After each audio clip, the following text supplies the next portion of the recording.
How to add a black screen on CapCut PC. In this tutorial, I'll show you guys how you can easily add a black screen on your CapCut PC. So the very first thing you're going to have to do is go ahead and open up a new project. I already have a project open here, so what I'm going to do is open this one up. And once you open up your project, it should look something like this.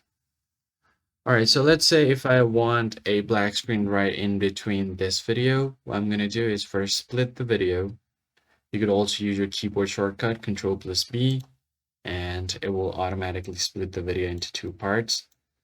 Once the video has been split, all you have to do now is just go ahead and select the part of the video where you want black screen. But as you can see here, if I just drag this, so let me just move it to a different timeline. So if I just drag this, it automatically goes back. So let's say if I want a black screen right in between here, what I'm going to do is first turn off this track magnet option so that it does not stick to the track, and I can move it wherever I want. And right in between here, you'll get a black screen. So you can make it as long as you want. And if I just play it, it will get up to here, and then the video up here.